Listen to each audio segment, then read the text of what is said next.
Yeah, Touni-San pour Rap Elite, marqué à vie. J'ai grandi avec que dalle, j'ai un empire à ériger. On n'est pas tous nés sous l'étoile des privilégiés, considérés comme du bétail, placés dans des cités dortoirs, pris pour des cobayes, des souris de laboratoire. Oui, ils nous guettent à la loupe, disent qu'on est bon qu'à vendre. Ils attendent le scoop pour mieux pouvoir nous descendre. L'âge de l'info à notre insu, ils se sont crus aux os. Et toutes ces langues de font de la butte car sociaux. Donc on s'était vu il y a 10 mois.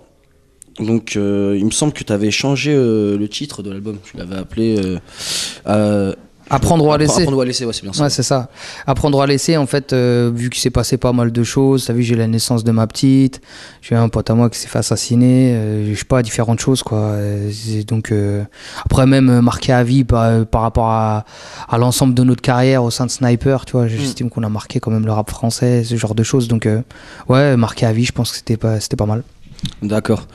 Pendant l'interview qu'on avait faite, tu nous disais ne pas trop calculer le game. Parce qu'en fait, t'avais l'impression d'être formaté. Tu faisais des titres pour les Frérot, radios. il date de tellement longtemps l'interview que je me rappelle plus vraiment tout ce que je vous ai dit, mais c'est fort possible, tu vois. En gros, on va dire, pendant un moment, t'as mis du temps à revenir. Ouais. Parce qu'en fait, t'avais l'impression que on te demandait trop de faire des titres formatés pour les radios, c'est-à-dire un titre pour Beurre FM, un titre pour Skyrock, un titre pour... Bah en fait, c'est ce qui s'est surtout passé dans mon premier album, tu vois. Par exemple, Le Regard des gens. Il y a des bons titres, hein, tu vois. Dans l'ensemble, je suis très fier du Scud, mais c'est vrai que c'était cet état d'esprit-là qu'il y avait, tu vois. Bon, après, c'est peut-être dû aussi à mon ancien producteur, mais ce qui s'est passé, c'est que clairement, tu sais, genre, bon, fallait le petit morceau un petit peu rebeu, fallait le morceau grand public, le morceau qui est un peu posé pour les meufs, le morceau un petit peu... et tout ça, en fait, tu vois, le morceau... Et tout ça, en fait, c'est pas que ça me dénaturalisait, mais je m'y retrouvais pas forcément, tu vois. Ça veut dire que moi, en fait, j'avais vraiment envie de faire mon rap à moi. Je voulais... Parce que, en fait, ce que les gens savent pas, c'est qu'après, il y a que l'artiste qui se retrouve face à la caméra ou qui se retrouve sur scène. Et il faut que les morceaux te ressemblent pour pouvoir les défendre et les assumer comme il faut. Et là, en fait, c'est ce que j'ai fait. Ça veut dire que cet album-là, je te cache pas, j'ai été ultra égoïste. Je me suis vraiment mis dans mon délire. Avant toute chose, je voulais que ça me parle à moi. Et après, par la suite, si ça parle aux autres, tant mieux, tu vois. Mais est-ce que ça fait pas un peu partie du jeu, justement, de faire des morceaux qui sont destinés à des segmentations marketing différentes, des cibles différentes? Aujourd'hui, tous les artistes, ils font un peu ça. Ils vont avoir leur premier single, ouvert ou pas, leur premier single street ou pas, etc. En plus, toi, étant donné que tu as un public depuis longtemps, ton public a différents profils. Donc, il faut peut-être satisfaire tout le monde. Donc, est-ce que c'est pas forcément un truc logique de faire ça? En fait, ce qui s'est passé, c'est que nous, auparavant, avec Sniper, cette chose-là, cette diversité qu'on retrouvait dans les titres, la richesse qu'il y avait selon les différents concepts, les différents délires, ça se faisait naturellement par le fait qu'on était trois. Chacun était dans son délire. Blacko, il chantait. Tu sais, ça se faisait naturellement.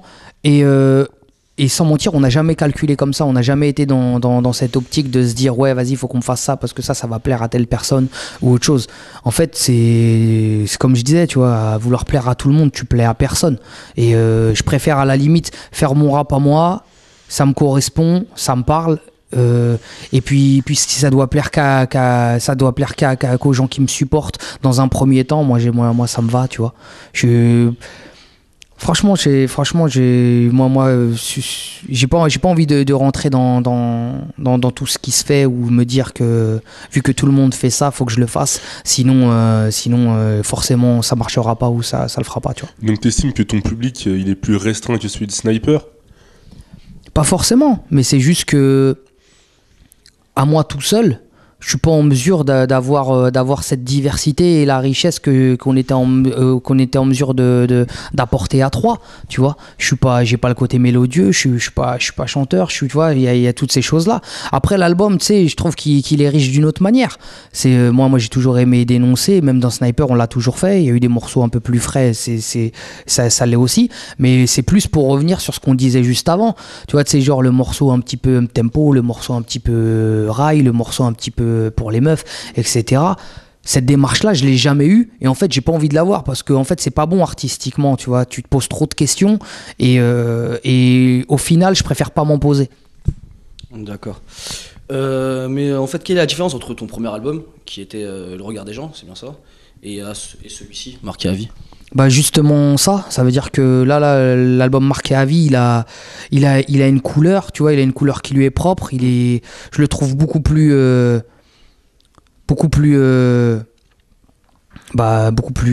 rap, beaucoup plus engagé, engagé, plus tu sais En fait, tu te retrouves, quoi, c'est vraiment toi. ouais, voilà, ouais, ça veut dire que tu sais en fait la grosse différence qu'il y a, c'est que sur cet album là je me produis moi-même. Et maintenant, ça veut dire que je suis au four et au moulin, mais en fait, je suis mon propre patron et ça veut dire que je suis le seul décisionnaire de ce que je fais. Et alors qu'auparavant, c'était pas le cas. Ça veut dire que j'étais chez mon ancien producteur, j'étais en artiste chez Columbia, même si aujourd'hui je suis signé chez Believe, hein, mais le fait d'être mon propre producteur, c'est moi qui décide et c'est moi qui rends le master et c'est moi qui rends le produit fini. Donc au final, c'est moi qui aura le choix des titres à mettre en avant, le choix des clips et autre chose.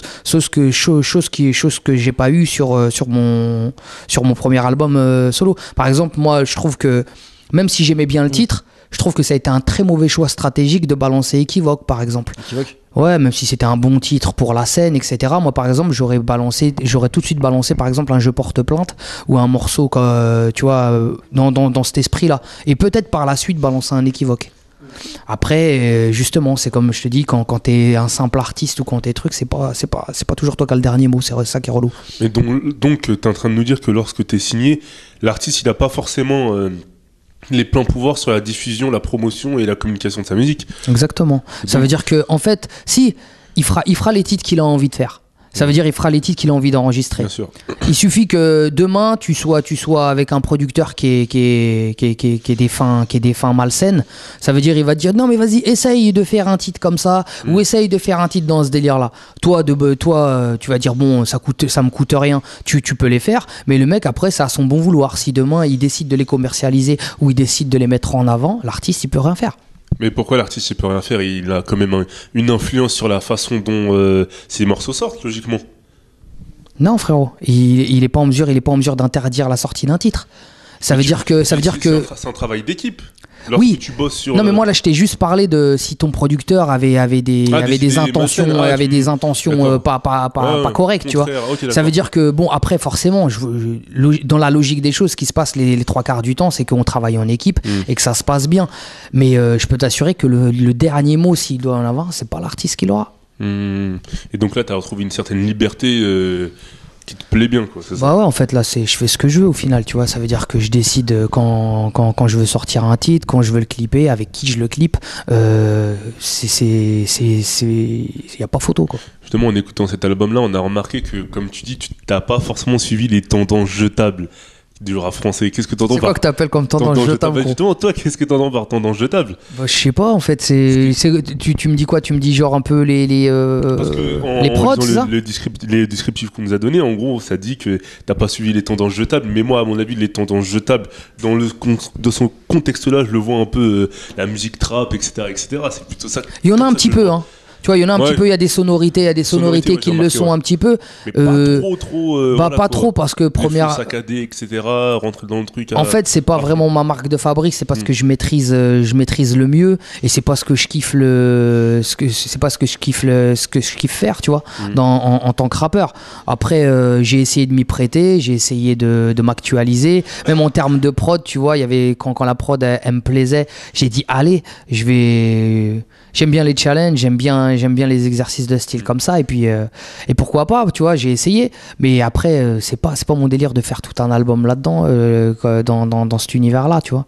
Donc en gros, toi du trap tu peux en écouter, tu peux essayer de le faire, mais t'estimes que c'est pas forcément une musique qui va perdurer, quoi. Toi tu préfères rester sur tes fondamentaux. Franchement, j'en sais rien si ça va perdurer ou pas, tu vois. Je suis pas en mesure de le dire, mais en tout cas c'est clair que moi c'est pas ce que tu suis, c'est pas ce que même si j'en écoute un petit peu, c'est pas ce que je kiffe le plus, Et puis c'est pas ce que je kiffe faire le plus aussi, quoi. Ça veut dire que moi, tu vois, quand j'ai besoin d'écrire un texte approfondi ou que j'ai besoin de dénoncer certaines choses ou d'écrire, tu sais, tenir une bonne thématique, c'est toujours compliqué de se faire comprendre ou d'avoir des mots judicieux quand t'as des flots qui sont un peu comme ça.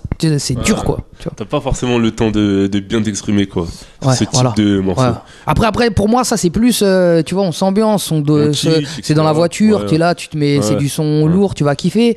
Mais après, il y a les morceaux qui s'écoutent dans la voiture et il y a les morceaux qui s'écoutent à tête reposée, tu vois. Est-ce que tu penses que le rap français, c'est pas un peu devenu ça par rapport à tes débuts, toi, avec Sniper, avec du Rire aux larmes, etc. Quand tu compares aujourd'hui, franchement, le message, enfin, ce qui est commercialisé à grande échelle, ou ce qui est vraiment mis en avant, ou ce qui fonctionne le plus sur Internet, pas forcément. C'est pas, là, tu peux me citer des contre-exemples, mais ce que je veux dire, c'est que le message, il a disparu petit à petit, disparaît au profit, on va dire, de l'ambiance, quoi. On bouge la tête, l'instru elle est bonne, le clip il est bon.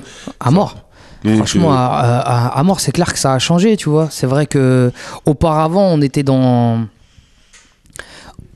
Fallait kicker, fallait être technique, fallait avoir un vrai discours, ça veut dire que si t'avais pas tout ça à la fois, t'avais pas le droit à la parole.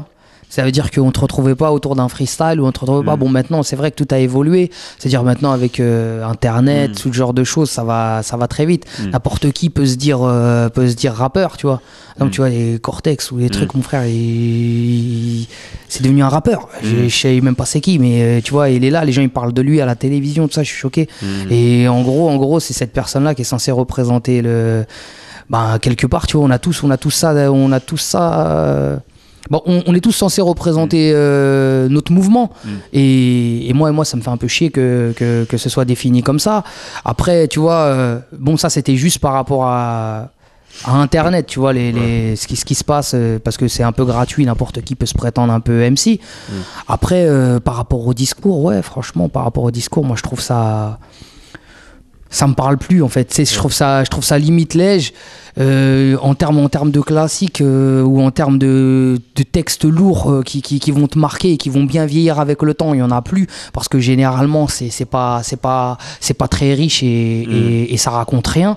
Et en plus de ça, tu vois, moi, tu sais, franchement, quand il y en a qui me disent ouais, ça c'est du rap hardcore et vous faites du rap conscient, moi franchement je suis pas d'accord, tu vois. Pourquoi ? Parce que pour moi les vraies personnes qui sont hardcore, c'est les gens qui dénoncent des vraies choses et qui risquent même de se retrouver devant des tribunaux ou attaquer des gens ou trucs en un, ou parfois se faire poursuivre pour différentes raisons. Pour moi c'est ces gens-là, tu vois, qui sont pour moi ça c'est plus hardcore que d'être juste là et dire ouais, je te nique sa mère ceci, je te nique ta mère cela, tu trucs en un, je vais te baiser, ma bite elle est longue. Tu sais, c'est cool, tu vois, mais pour moi c'est du rap vulgaire, c'est même pas. Alors que pour moi, les mecs qui ont vraiment. Ces mecs-là, en fait, c'est eux qui sont hardcore, les mecs qui vont jusqu'au bout de leur pensée et qui dénoncent des vraies choses, quitte à se retrouver, je sais pas moi, que ce soit boycotté ou devant les tribunaux ou quelque chose comme ça. Après, tu vois, chacun sa conception, tu vois.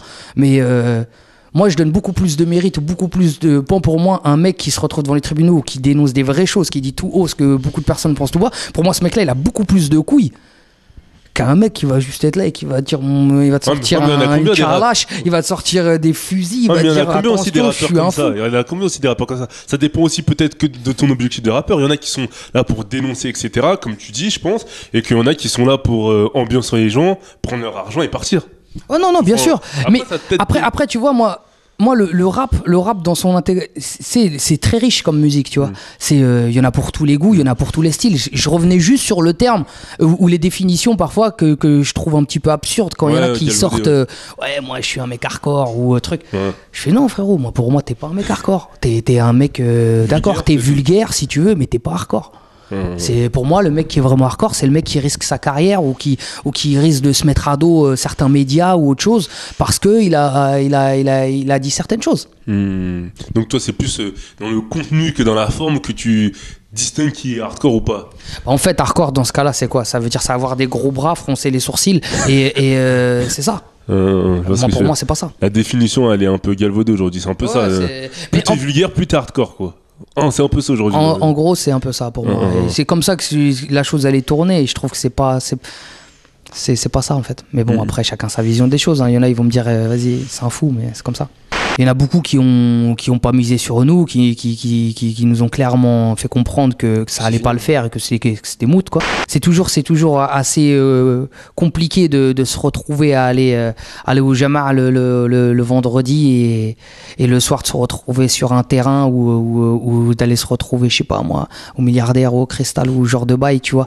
Et pareil pour les meufs, tu vois. Les meufs, je sais pas, tu vois, maintenant, avant, je pense que les modèles, ils étaient différents qu'aujourd'hui. Aujourd'hui, quand tu vois que c'est des Nabila ou que tu vois qu'une meuf comme Zaya, qui a fait parler d'elle je sais pas moi, c'était quoi ça, avec les mecs de l'équipe de France, tu vois, elle a baisé avec eux et elle s'est fait connaître par rapport à ça, tu vois. Tu dis, bon, ces meufs-là, alors, dans ce cas-là, est-ce que demain, leur parcours ou ce qu'elles ont fait, est-ce qu'elles le souhaitent pour leur futur gosse?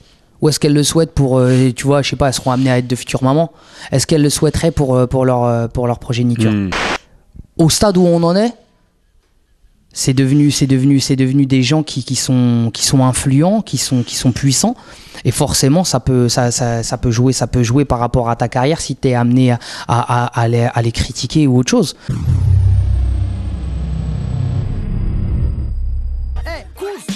On n'en a rien à foutre. Après 2-3 verres, on devient tout joueur de foot.